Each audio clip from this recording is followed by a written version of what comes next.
Oh, yeah? snacks. So it's back in your room. Drives my wife nuts. The kids come home from church and they got like things like cotton candy and like, it's like, no! Cotton candy is the worst because they'll take a clump of that and just like put it in the carpet somewhere and just like leave it, and then you get to it, it's just like, what was this? It's truly horrible. Of course, there are worse things that children will leave in closets. I'll just say that. Functions. So,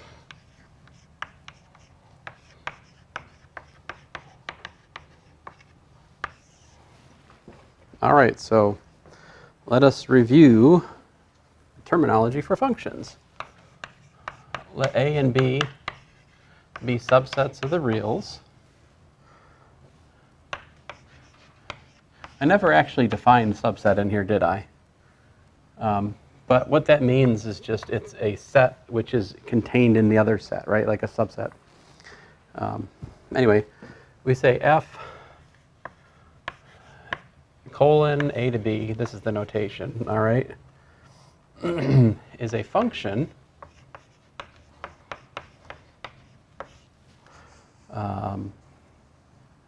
if for each A in A, the rule for F assigns a single element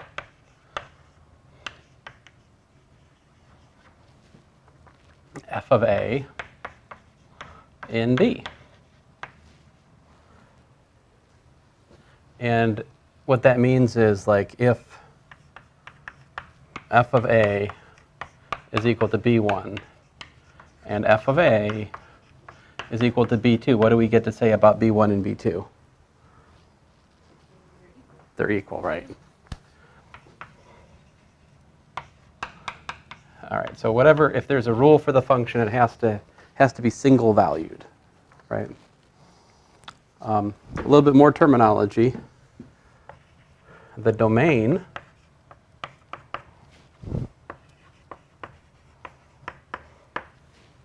is the set of inputs, right? So we say A is equal to the domain of F. The range is the set of outputs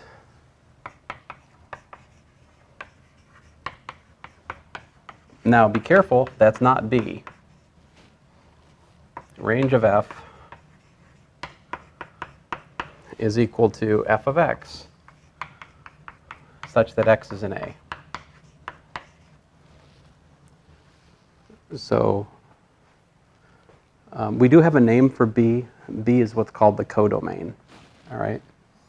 But I was careful not to type that in the notes because I have found that in a larger calculus class, it is a very distracting thing to talk about.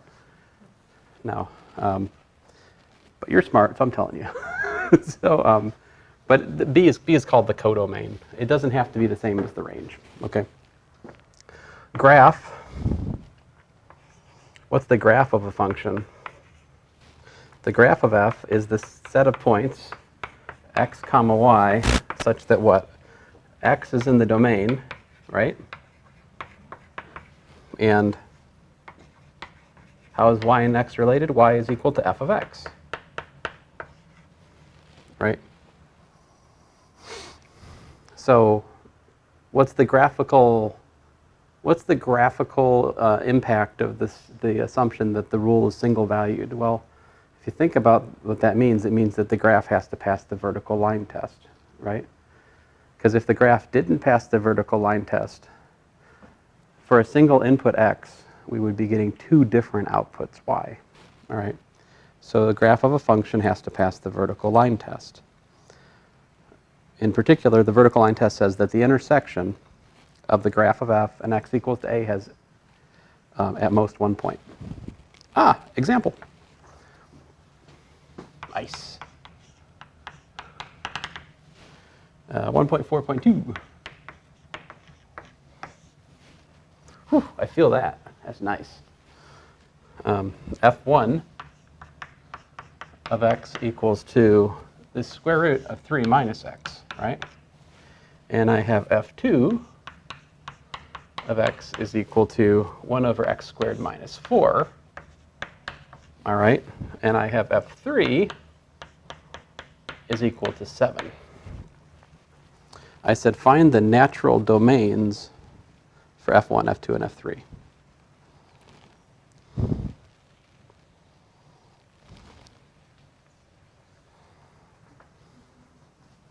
So what is, find the natural domain. What is the natural domain? What do I mean by that?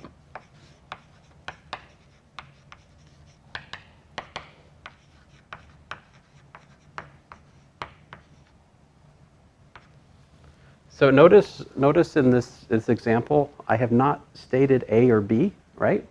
I just gave you formulas, right? So our rule, our custom, is to be as greedy as possible. If the function's defined by a rule, we make the domain as big as it possibly can be for this formula to make sense. So I'll start out with the easy one. This one, the domain of F3, it's everything. See, because if you say f of x equals to 7, what kind of x does that make sense for? It puts no restriction on x whatsoever, period. What do you need for x squared minus, for F2? I'll work backwards. How about F2? What do you need there? You need x squared, that not to be non-zero, right? So for F2, x squared minus 4 not equal to 0, right? But notice, right idea, wrong number? You got it. So you're right. So this is equal to 0 for x equal to plus or minus 2, right? These are bad news, right? Bad news for the F2 formula. So what's the domain of F2? Like everything except for those 2 points. So you could write it this way. You could say x in the reals such that x is not equal to plus or minus 2, right? That would be a nice roster, like set builder way to express the answer. How would we write that using intervals? I'll get us started. Minus infinity to minus 2. Unioned with minus 2 to 2, unioned with 2 to infinity. So in interval notation, that's what we're up against for the domain of F2.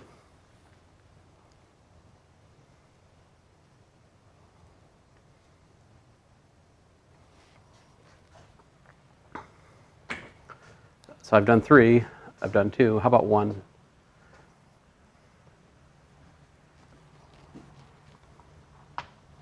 Let you think about 1 for a second here. What do you think?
Okay, so I gave you a little bit of time.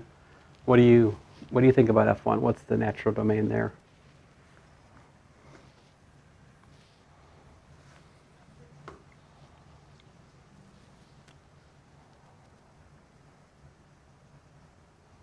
I think it's probably from the -9. Neg- You got square root in order for the square to get rid of it.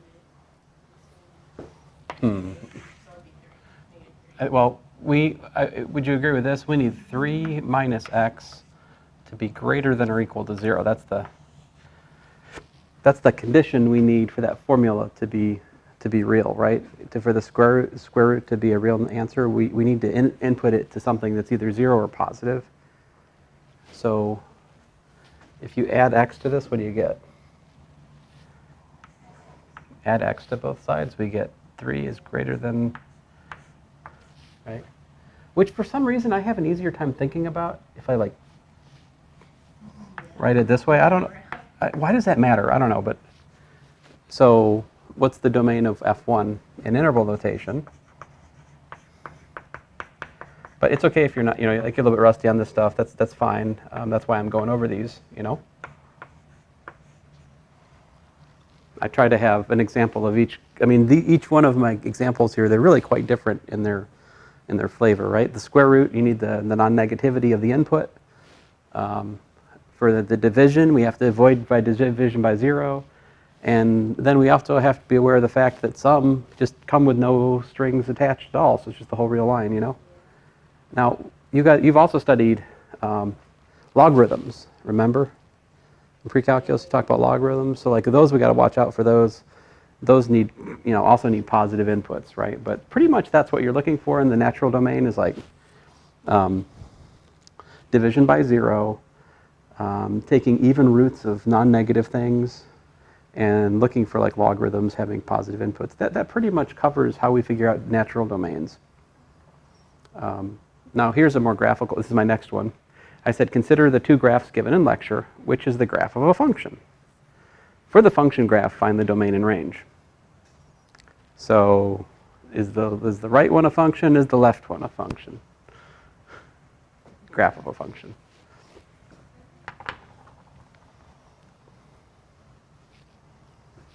Well, how about?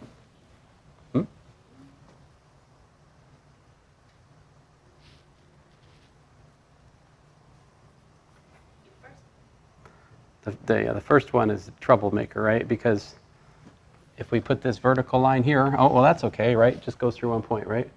But what about this? See that? It fails the vertical line test because for that particular input, we don't have one. If this was to be the graph of a function, we'd be in trouble because whatever this is, suppose it's 5, we'd have f of 5 has to equal 3 different values. It wouldn't be single valued, right? So it fails the vertical line test. It's not the graph of a function.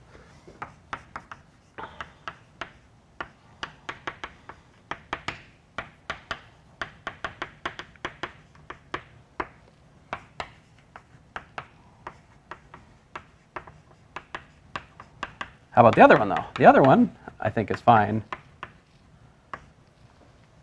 So let's call the other one, let's say it's f of x. So you tell me, what's the domain of f of x? What's the range of f of x as pictured?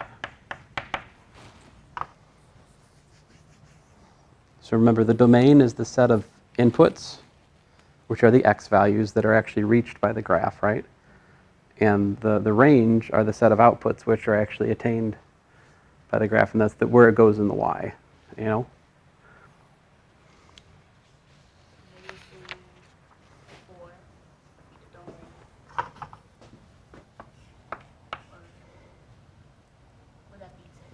So, yeah, -3 to infinity, that's right, because it just keeps going and going. And that point is included. You might worry that we'd skipped 1, but 1 gets picked up here.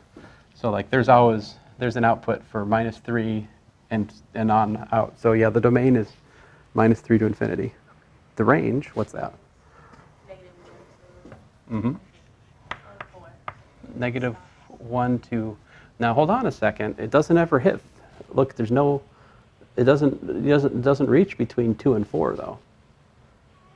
See, it goes like the y outputs. So to see the range, you can kind of imagine like going like this, right? I know I'm muddying my picture, but as you can see, you're hitting, this is -1 right here, right? So it's hitting like -1 all the way, outputs -1 all the way up to 2. 2 is not included, right? Because that open circle. And then it's kind of weird. Picks back up to 4, but it's not an, that's supposed to, limits of my artistry, right? That's supposed to be a horizontal line. So that means it's just, all it's doing is hitting the number 4. So this is kind of a funny thing. We just say union with the singleton containing 4. That would be the very, very strange range of this very strange function, right?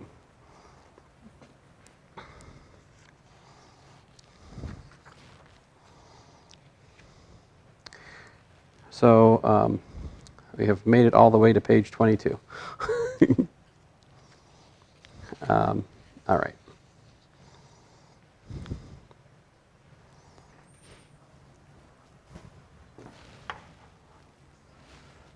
At some point, I will soon learn my lesson and not write absolutely everything on the board. Like part of the reason that I have, made these notes for you guys is so that we can just read parts together and not like write everything out. So I'm going to use my license to read here. Definition 1.44. I give you a definition of when are two functions equal. What does it take for two functions to be equal? They have to have the same domain, and they have to have matching outputs for every input. In other words, they have to have exactly the same graph, is another way you could say it. They're the same. If there's even one point where they differ, they're not equal. It's, you could have two functions that match every single point in an interval. If there's just one point where they differ, they're not equal functions. It's very tough criteria. In class example 1.4.5, it's on page 22. This one will be pretty quick, I think.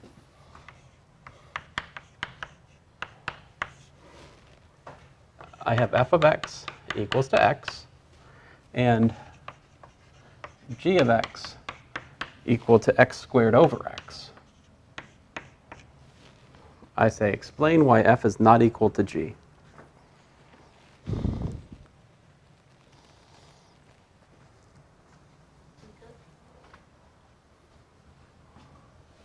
Well, I mean, what's square root? Well, you might worry that you could simplify this to x, right? But that has a, well, I mean, x squared over x is x for x not equal to 0. We can only, if I put the condition x not equal to 0, I can make that cancellation, right?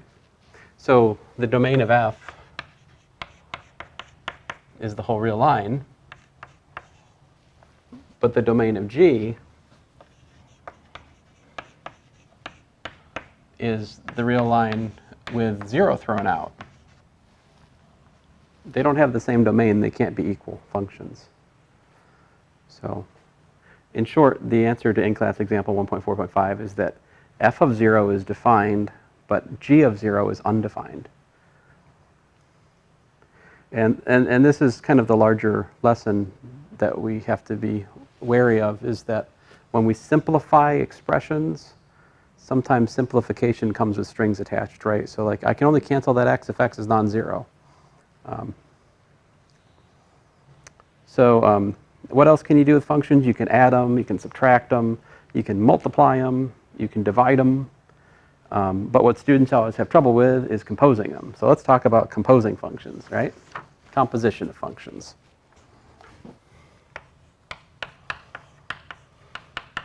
So this is 1.4.6.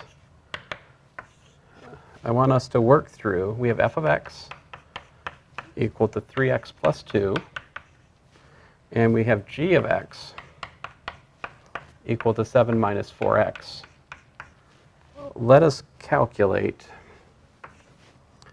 f g of x f composed with g of x and g composed with f of x. So find formulas for all of these.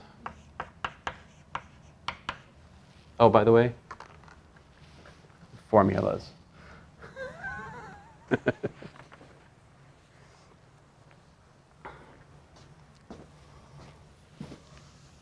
What's that little, you see, you may or may not, I mean, you definitely have talked about composition in your pre-calculus course, for sure.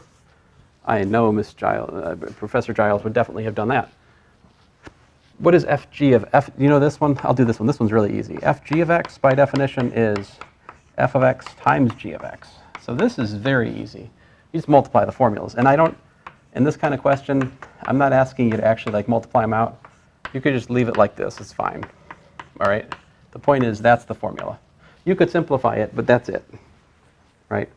It's 21x plus 14 minus 12x squared. I don't care. You can multiply it out. Not the point. How about f composed of g of x? How does that work? That is f of,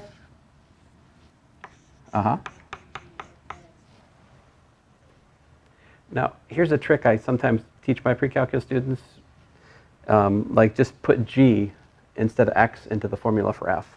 So f is 3x plus 2. So what I'm supposed to do is 3g plus 2.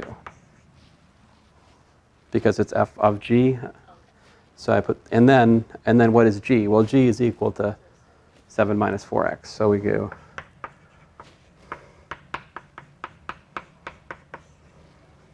there you go. That's the formula for f composed of g. Oh, so you don't want us to finish it? No, you can leave it like that. It's fine. G composed with f. Don't worry. There'll be plenty of finishing things before long. But that would be kind of, a distraction at the moment.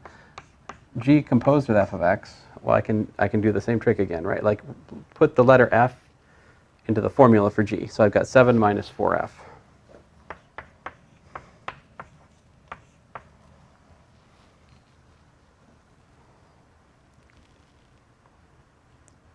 Now you've tempted me to simplify them. I may do that. Let's see here. 7 minus 4 times, what was f of x? 3x plus 2, right?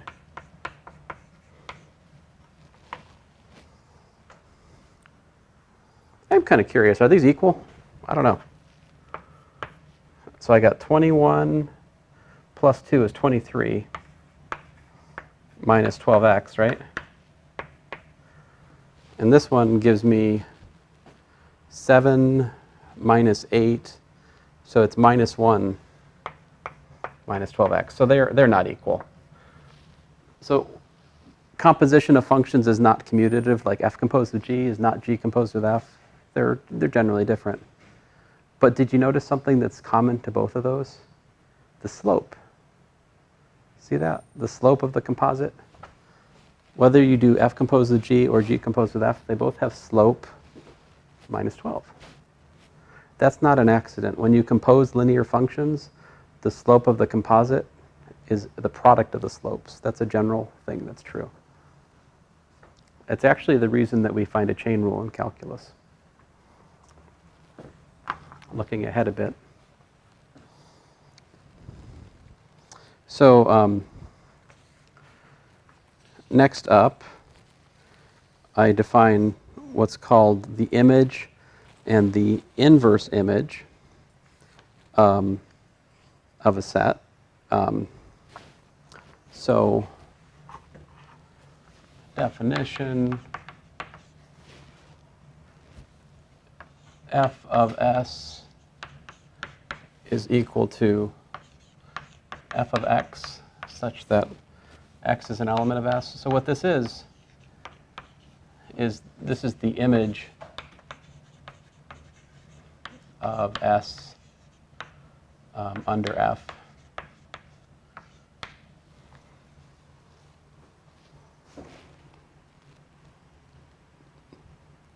And in contrast, the inverse image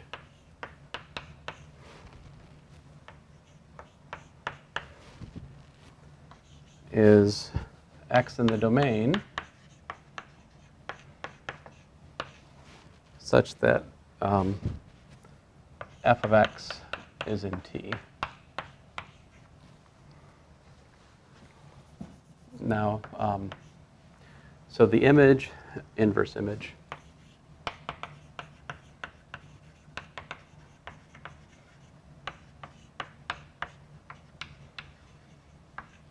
so both the image and the inverse image, they're sets.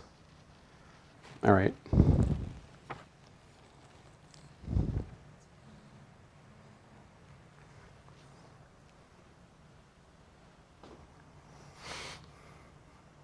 So like you could go back to like my definition of function, and you could say that the range is f of a. If you wanted to go back, like the range is f of x such that x is in a. So like you could use this notation for the range if you wanted. So here's just a simple example.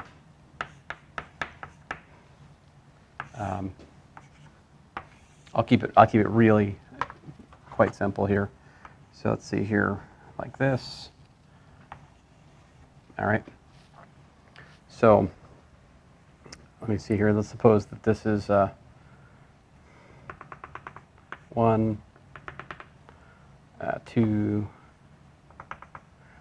minus, I don't know, 3, and maybe 6. And goodness gracious, I don't know. I guess that's about, what, 5? Maybe it's 4. 4, all right, fine. Just to set the stage, all right? So which number was this? I'm trying to put numbers so he can follow along when he watches the video. 1.4.8. Actually, I should be careful. Am I in the camera?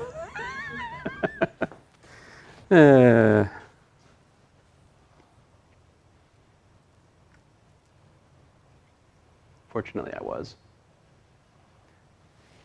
All right, so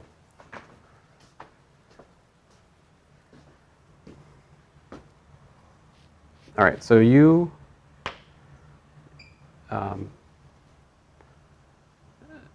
so for f of s to be interesting, we really are assuming that S is a subset of the domain, you know? Typically,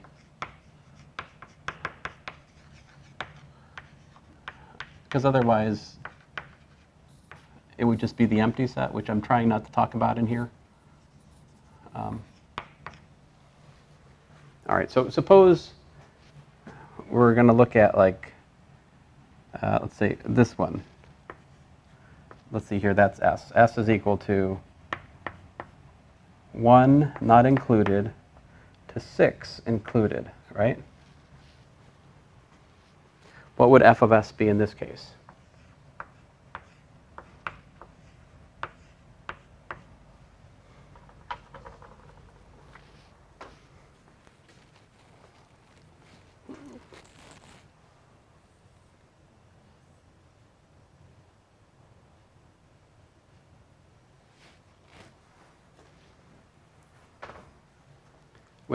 So it's the outputs, right? It's the corresponding outputs. What are the outputs here?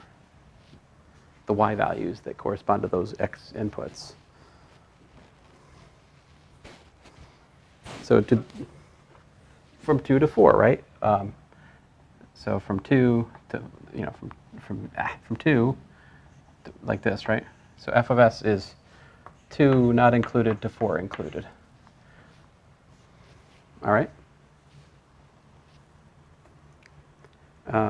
Well, here, let me show you. Do you know what the empty set is?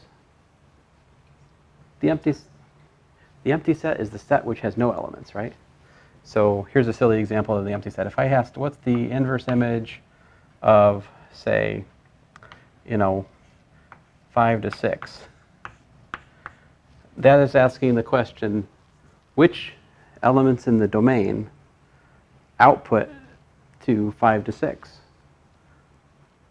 Well, for this graph, nothing. So the answer in this case would be the empty set, this is the notation for empty set. Let me ask you a more interesting one. What's the inverse image of, like, let's say, -3 to 2? Both of them not included.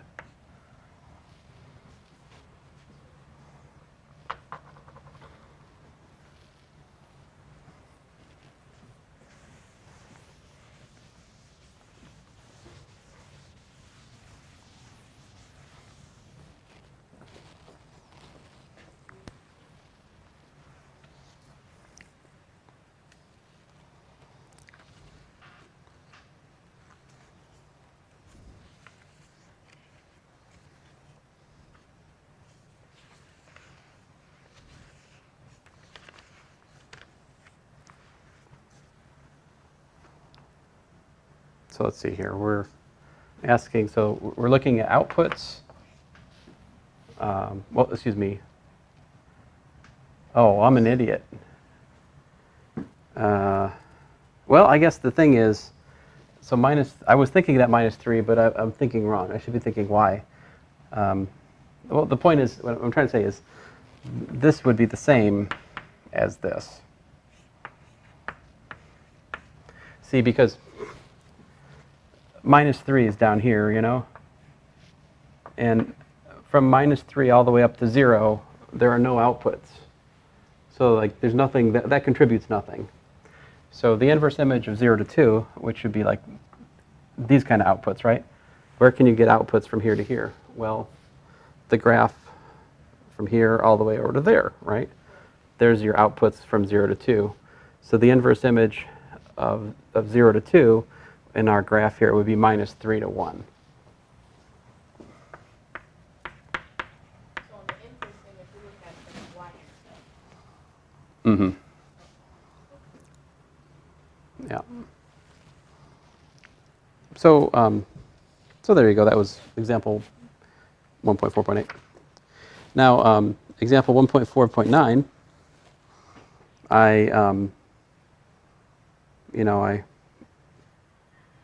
I do a couple calculations without a graph, right?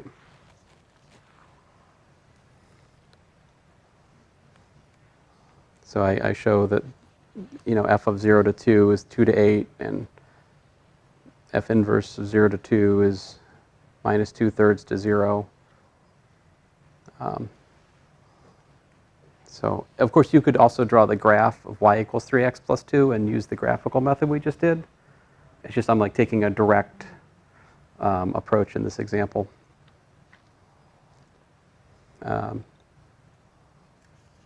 I think I'm going to skip example 9 and just let you work on that on your own. But example 1.4.10 is easy to think through. I have f of x equals to x squared, right? So what is y equals f of x? Y equals f of x looks like this, right? So I say that f of 0 to 2 is 0 to 4. And I say that f inverse of 0 to 4 is in fact -2 to 2.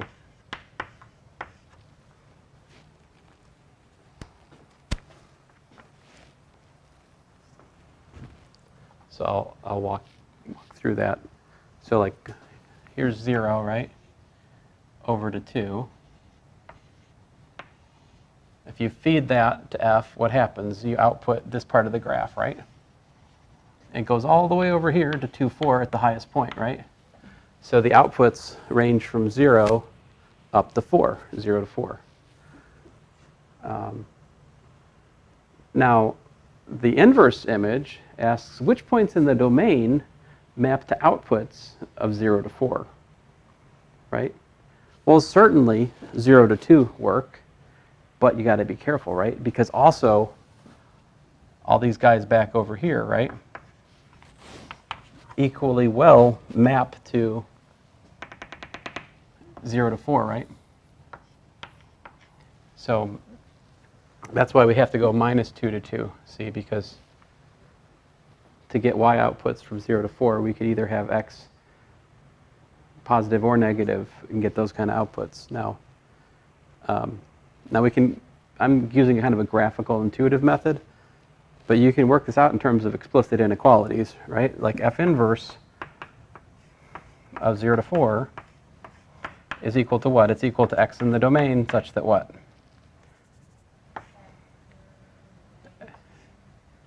Let's see here. F of x is an element of 0 to 4, right? That's just the definition here. F inverse of t, it's x such that f of x is in t. So it's when the outputs are there. But what is this? Like, let's unpack this. This is x squared is an element of 0 to 4, right? And that means that 0 is less than or equal to x squared is less than or equal to 4. And the solution to this quadratic inequality is minus 2 to 2. Do you know why? So I'm getting ahead a little bit. There's a section in the notes where I talk about this more completely, but here's how we do it in pre-calculus. I don't know which method Professor Giles uses, but I'll convert it to like, x squared. So I subtract 4, right?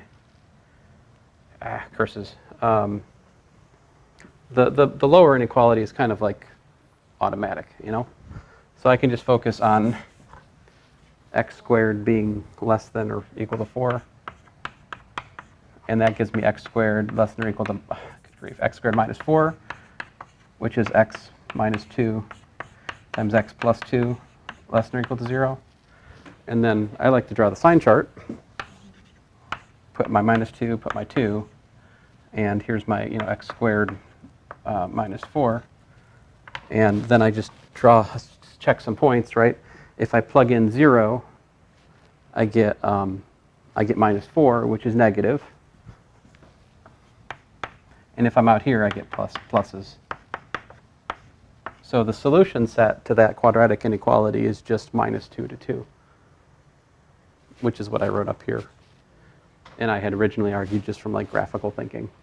But now I know this. I do not misunderstand. I do not think that this stuff is trivial to you guys. You have not really thought hard about inequalities, and certainly the concept of inverse and forward image is new to you. I don't think this is a review. I'm introducing a new idea. And I don't use this that much in the course, so don't be frightened. But this is really more for so I can have an overall intelligent discussion in the totality of the notes. But all right, let's move on here. We define a function being onto and one-to-one. The function's onto if the range is equal to b. So like if the codomain is the range, it's said to be onto. It's one-to-one if f of x1 equals to f of x2 implies x1 equals to x2. Another way to say this is it's a one-to-one or an injective function if it passes the horizontal line test. Like this is not a one-to-one function because it fails the horizontal line test. You have a horizontal line and it does not intersect the graph at most one point, right?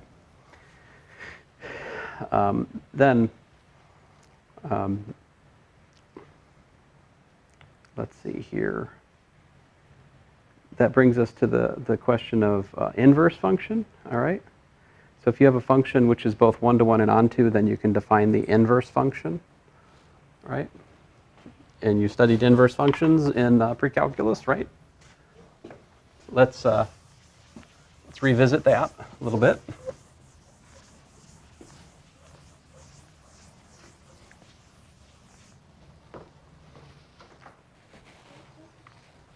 So in fact, I will just go ahead and skip to the in-class example, 1.4.15.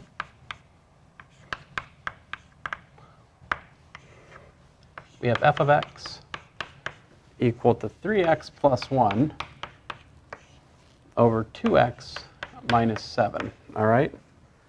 And you're supposed to find f inverse of y. Now, I don't know how Professor Giles does this. And I also asked you to find the domain and range for the function, all right? Please do read the examples that I'm skipping over. Like, there's value there. It's not that they're not important. It's just, you know, we only have so much class time.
Oh, yeah, this will be it for today. Okay, so, did you get it? Oh, you didn't get there? I will start working it out up here, and then we'll check.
Did you get it?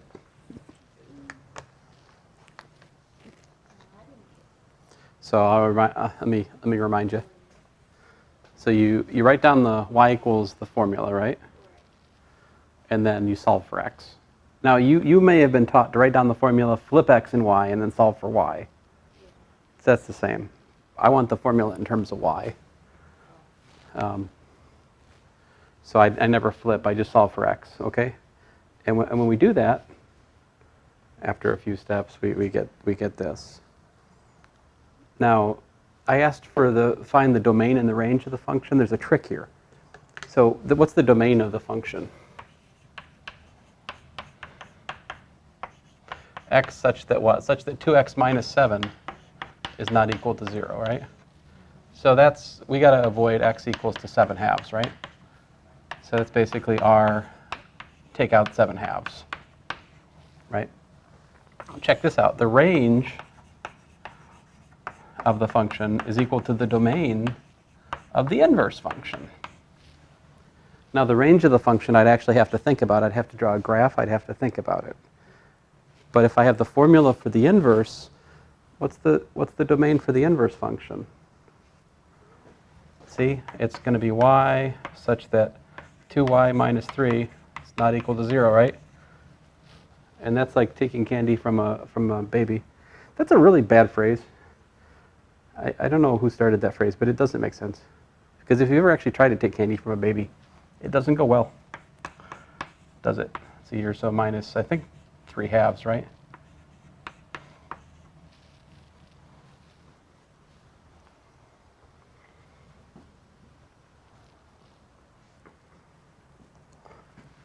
So you know what the graph of this function looks like? What are we dealing with here? What is the function?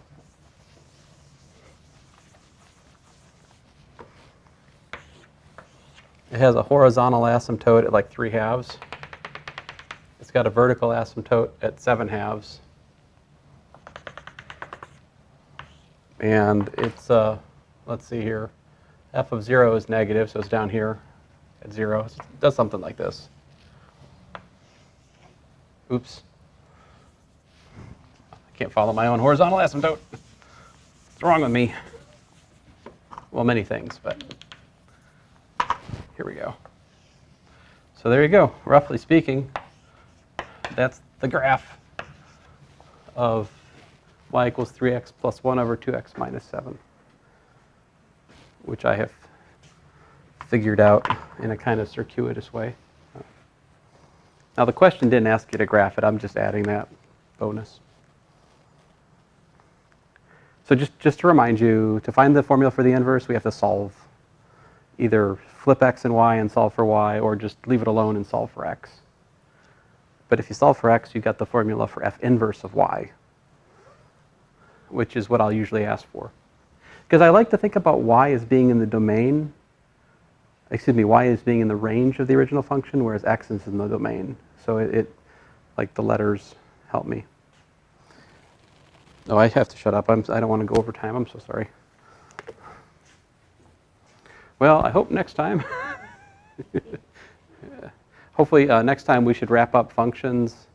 And like I'm trying to get through section, basically finish I think I'm trying to finish chapter 1 this week. So I may do a lot more reading next time and a lot less writing.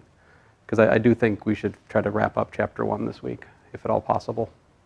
And a lot of the rest of the chapter is informational. So I may even use the projector. So, but anyway, you have it to look at in the paper, so I think that's helpful.